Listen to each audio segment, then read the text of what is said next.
Un 11% de aprobación, un 78% de desaprobación. Ya lo revisábamos, son las peores cifras de opinión pública en la historia de la alianza, según publica hoy la encuesta de IMARC de enero.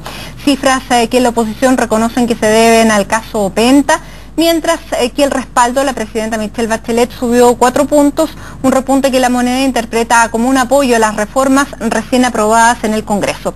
Queremos analizar estas cifras, las razones que ha dado este sondeo. Para ello vamos a conversar a esta hora con la directora del programa Calidad y Política de la Fundación Chile 21, Gloria de la Fuente. Gloria, bienvenida, gracias por estar acá. Muchas gracias por la invitación.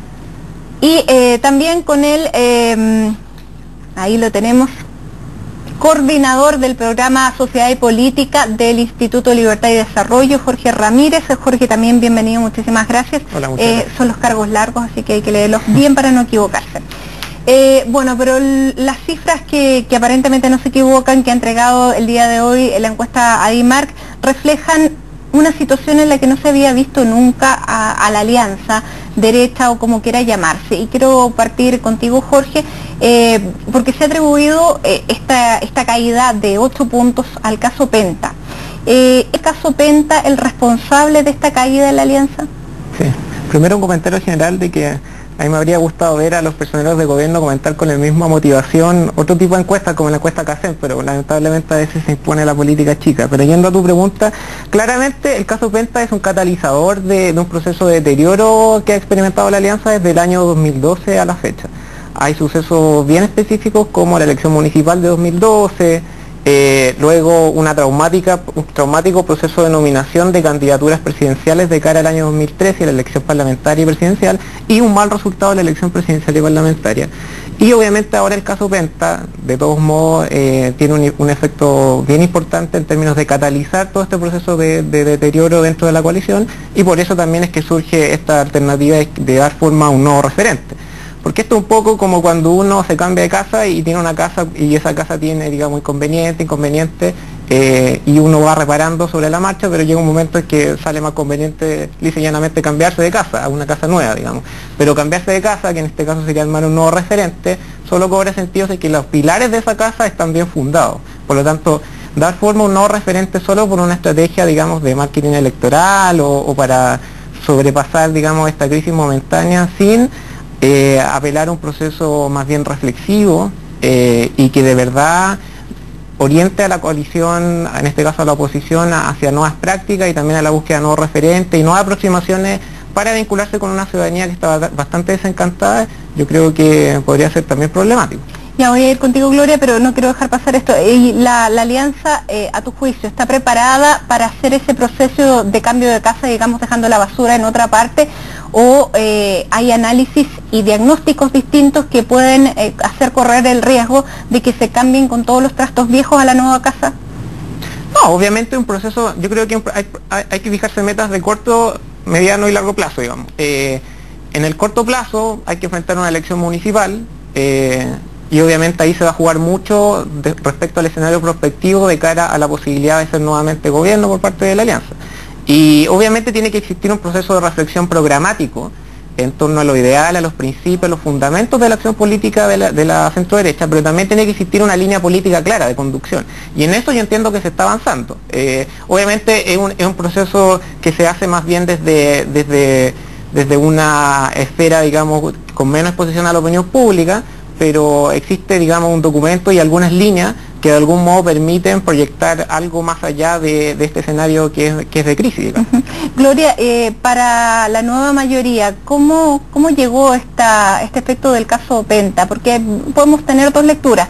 Una es, sí, le ayudó a la nueva mayoría a subir su nivel de apoyo porque frente a una alternativa que ofrece pocas opciones a lo mejor se puede subir. La otra es, este caso nos golpea a toda la clase política. ¿Cuál es la lectura que haces tú? Yo creo que hasta hace poco tiempo atrás, parte del discurso de la derecha y particularmente de la UDI era el caso Penta finalmente un problema para toda la política chilena. Sin lugar a duda la política chilena hoy en día tiene problemas y yo creo que eso no lo podemos negar, los desconfianzas de los partidos, en el Parlamento, etcétera.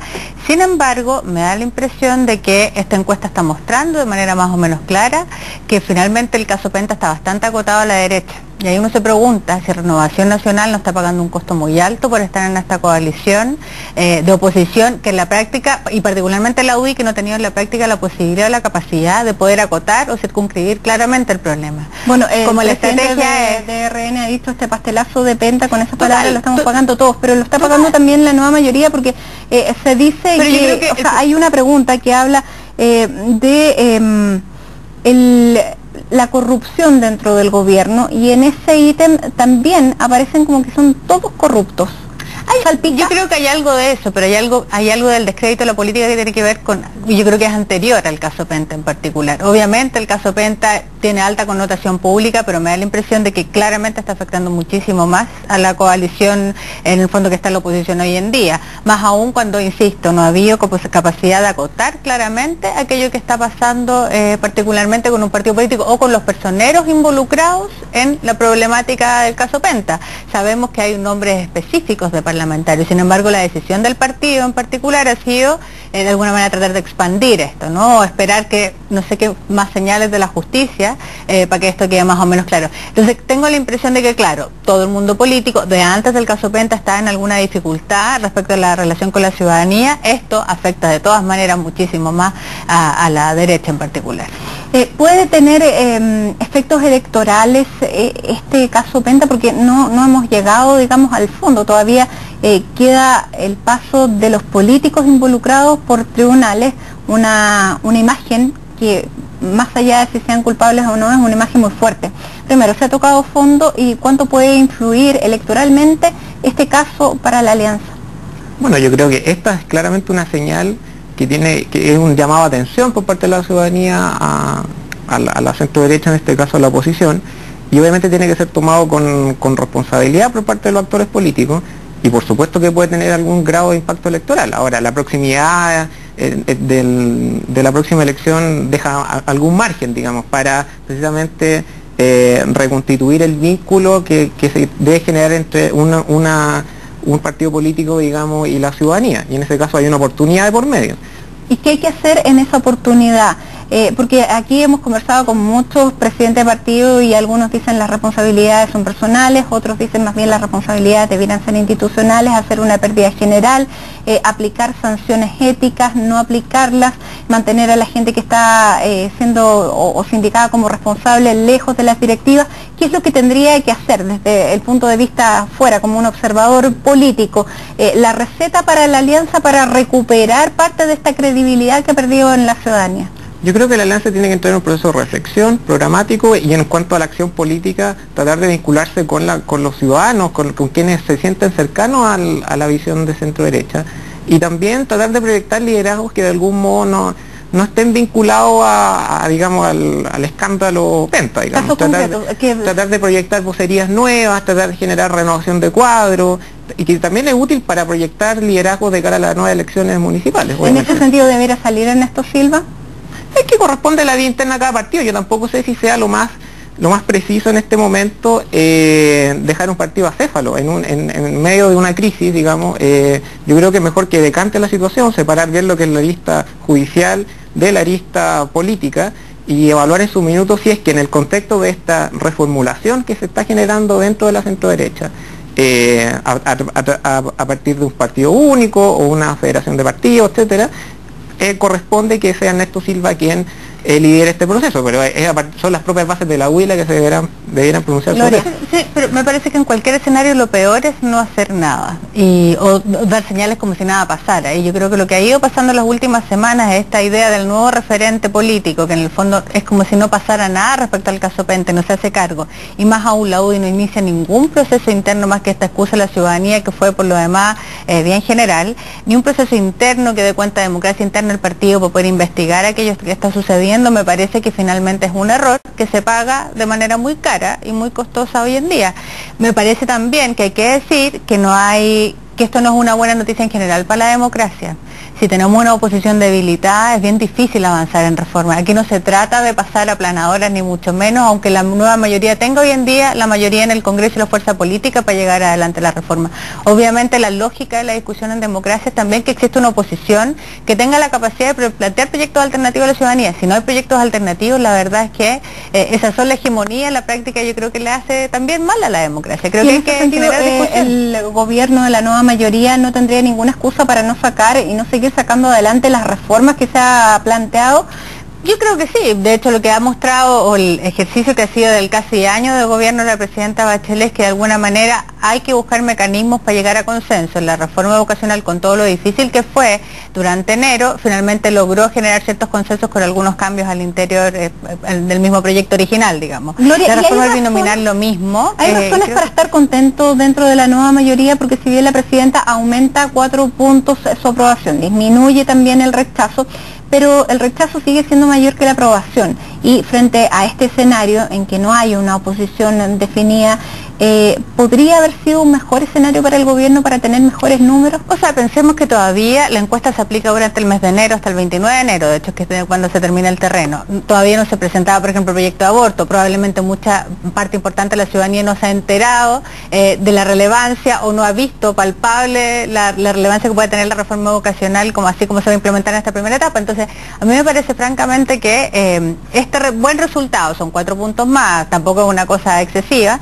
pero estos buen resultado yo creo que puede marcar una tendencia al cambio en lo que está pasando en el gobierno de la nueva mayoría. Me da la impresión de que esto va a tender a los próximos meses a mejorar de manera sustantiva, entre otras cosas porque creo que también el ejercicio de gobierno se ha hecho mucho mejor. ¿Exime del cambio de gabinete que estábamos esperando todos hasta, digamos, la semana pasada? No sé si exime el cambio de gabinete o no. Lo que sí creo que queda muy claro, y la presidenta ha dado una señal clara en eso, es que la verdad es que no se va a pautear por encuesta. Ella tiene un modelo de reformas estructurales que se ha planteado como programa de gobierno, y tengo la impresión de que ella ha dejado muy claro que en la práctica hay una meta clara, hay hitos que cumplir en ese camino, y que independiente del resultado de las encuestas, en el fondo hay liderazgo y hay timón en el fondo que se toma en esto, y creo que esa es la señal más importante respecto a la encuesta, independiente que vuelva a bajar a propósito de la discusión de las reformas. Incluso pensando en que ahora el resultado de las reformas es mejor, yo creo que debiera cambiar. Pero incluso si bajara, aquí hay una decisión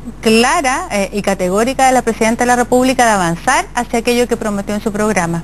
Y yo creo que vamos a seguir viendo más avance en ese sentido y en esa línea. Y en ese sentido, ¿la alianza tiene alguna posibilidad de plantear ideas como oposición cuando están tan entrampados en salvar su propia situación, en entrar a dar explicaciones? ¿Son creíbles como para plantearse, por último, en forma individual, como parlamentarios frente a estas reformas? Bueno, la política siempre da oportunidades y esto surge al tenor de la contingencia. Ahora vemos cómo, por ejemplo, se abre la oportunidad política de plantear un discurso coherente respecto a temáticas como el aborto, por ejemplo, donde la centro derecha ahí tiene un capital en términos de que siempre plantea una postura bien clara y concreta, y es bastante elocuente el hecho de que en la actualidad sea el rector de una universidad, digamos, quien tenga que salir a plantear con una voz más firme estas posiciones, siendo que estamos en una crisis, digamos, interna que tiene los focos en otro punto. Sin embargo, lo que se pregunta muchos analistas en torno a la alianza, si efectivamente están en sintonía con la población, porque y sobre todo pensando en la UDI, que representaba a una sociedad más conservadora. Hoy día la sociedad es cada vez menos conservadora, y si tú ves otras encuestas sobre, por ejemplo, el mismo aborto, hay muchas personas que sí están de acuerdo en legislar, por ejemplo, respecto a estas 3 causales. O sea, tenemos otra sociedad. Te lo planteo en términos, por ejemplo, de lo que es el aborto. Otros que se necesitan reformas estructurales, a lo mejor no todos están de acuerdo que sean específicamente esas, pero sí que se necesitan reformas. La gente está en contra de los abusos, y hay partidos que se están vinculando mucho al empresariado que se le vincula con abusos. En ese sentido, ¿está representando efectivamente la alianza o la UDI el cambio que se ha producido en la sociedad? ¿Está respondiendo a ese cambio, o están representando sectores que se quedaron en minorías y que, claro, por más fuerza que puedan representar esas ideas, no representan a la mayoría y los partidos se construyen de mayoría? Es que cuando uno representa en política, representa corriente y principios.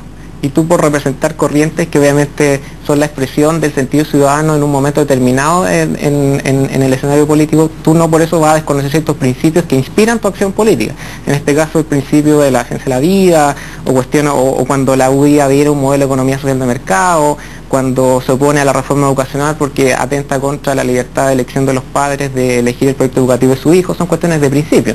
Y obviamente la contingencia política y esta foto que hoy muestra la encuesta de Marx es a partir de un mes de enero donde, como decía la Gloria, se generó un auténtico fast track legislativo, es decir, la nueva mayoría aprobó proyectos como el cambio del binominal, la primera fase de la reforma educacional, el acuerdo de unión civil, ingresó el proyecto de ley de salud sobre que se denominó Ricarte Soto. Entonces claramente la gente ve eso y tiene la percepción de que es un gobierno diligente, que está haciendo las cosas. Ahora, pero no está evaluando, está haciendo análisis cuantitativo, pero no cualitativo de esas políticas públicas. Entonces yo, como analista, yo miraría con cuidado lo que está pasando la nueva mayoría y también miraría con mucho escepticismo este ímpetu reformista de seguir avanzando,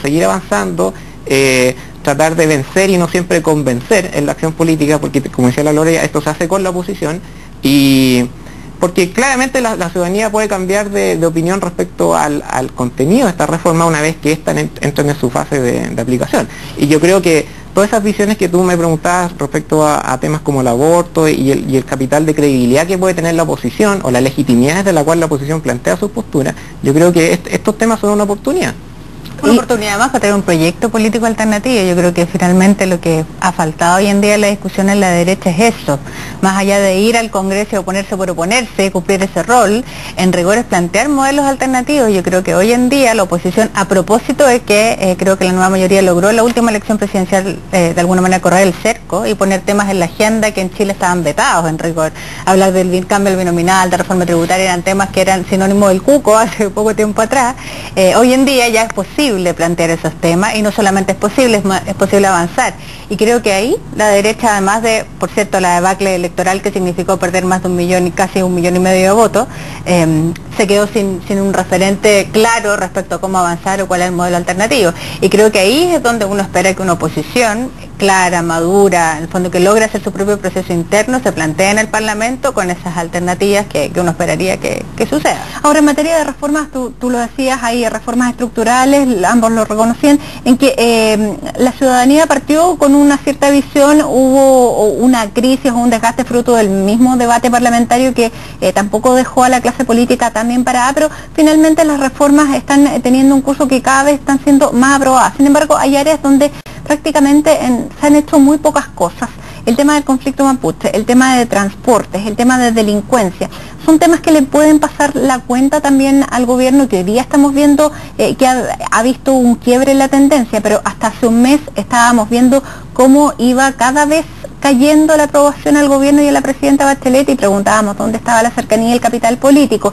Pueden ser también estas digamos, puntos, las trampas en que pueda caer efectivamente la aprobación futura si no se hacen reformas. O sea, pero yo creo que es menos visible lo que se hace en esas áreas, pero no creo que no se haga nada. En rigor, por ejemplo, a propósito del tema indígena, ha habido muchas críticas tal vez a cómo se está haciendo la consulta indígena para la creación, por ejemplo, del ministerio.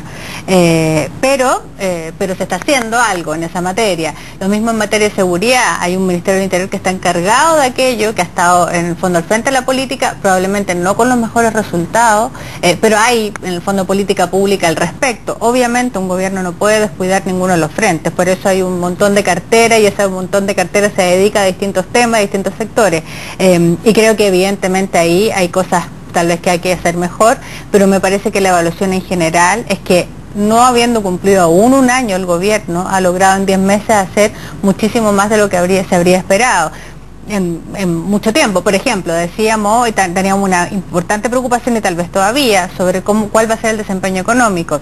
Si bien no tenemos las tasas de crecimiento importantes que esperábamos, por ejemplo, para este año, sí tenemos resultados relevantes, por ejemplo, en materia de IPC a propósito de la baja de la benzina.